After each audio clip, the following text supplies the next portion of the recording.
মানুষের গড় আয়ু কত? বড়জোর ৬০ বা ৬৫ হবে। কিন্তু যদি বলি পৃথিবীতে এমন একটি স্থান আছে যেখানকার মানুষের গড় আয়ু প্রায় ১৫০ বছর, কি অবাক হচ্ছেন? রহস্যময় এই মানুষদের বসবাস পাকিস্তানের হুঞ্জা উপত্যকায়। এখানে একজন ৮০ বছরের বৃদ্ধাকেও হাসতে হাসতে ৩০ থেকে ৩৫-এর যুবতী হিসেবে চালিয়ে দেওয়া যাবে।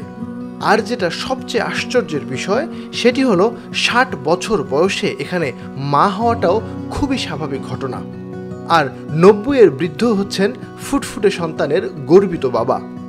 এখানে সেঞ্চুরি পার করা বৃদ্ধ দিব্যি সুস্থ, সরল এবং তরতাজা।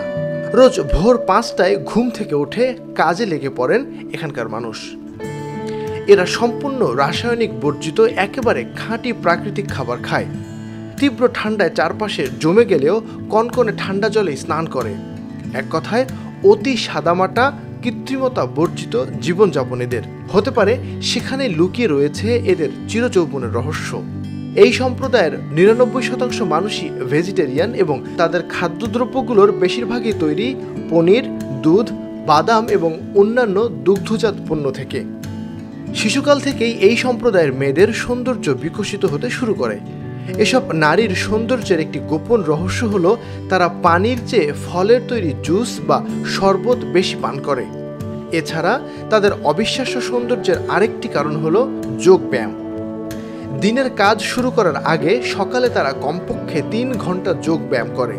এখানকার মেয়েরা খুবই লাজুক, সহজে অপরিচিত পুরুষ বা ক্যামেরার সামনেও আসতে চায় না। এই অঞ্চলের ৯৫% জনগণই মুসলিম। তারা সব ধরনের ইসলামী রীতিনীতি মেনে জীবনযাপন করে, যা তাদের সুস্থ সবল জীবনযাপনের অন্যতম একটি রহস্য।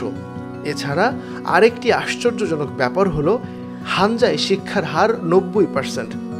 তাদের এই দীর্ঘায়ুর অন্যতম একটি রহস্য হলো প্রাকৃতিক সৌন্দর্য। হানজাকে বলা হয় যেন পৃথিবীর বুকে এক টুকরো স্বর্গ। বিশাল বিশাল আকাশ ছোঁয়া পর্বতের মাঝে চোখ জুড়ানো সুন্দর উপত্যকা, আর তার মাঝে ছোট ছোট গ্রাম। আর লেকের পানিগুলো দেখলে আপনি বিশ্বাসই করতে পারবেন না যে পানি এত রঙিন হতে পারে। এছাড়া কেবল হানজা সম্প্রদায় নয়, পাকিস্তানের উত্তরাঞ্চল জুড়ে গিলগিট বাল্টিস্তান, খাইবার পাখতুন এবং আজাদ কাশ্মীর প্রদেশ জুড়ে আরও অনেক সম্প্রদায় বাস করে যাদের গড় আয়ু ১০০ বছরের উপর। অর্থাৎ পাকিস্তানের পুরো উত্তরাঞ্চলটাই রহস্যময় এবং অসম্ভব সুন্দর প্রাকৃতিক সৌন্দর্যে ভরপুর একটি স্থান। কিন্তু অদ্ভুত ব্যাপার হলো এই হানজা উপত্যকা পাকিস্তানের বড় শহরগুলোর চেয়েও অনেক বেশি নিরাপদ। লাহোর বা করাচিতে হয়তো পকেটমার বা ছিনতাইকারীর কবলে পড়তে হতে পারে আপনাকে, কিন্তু হানজাতে সেই সুযোগ একেবারেই নেই। আর এর পুরো ক্রেডিট হানজা সম্প্রদায়ের।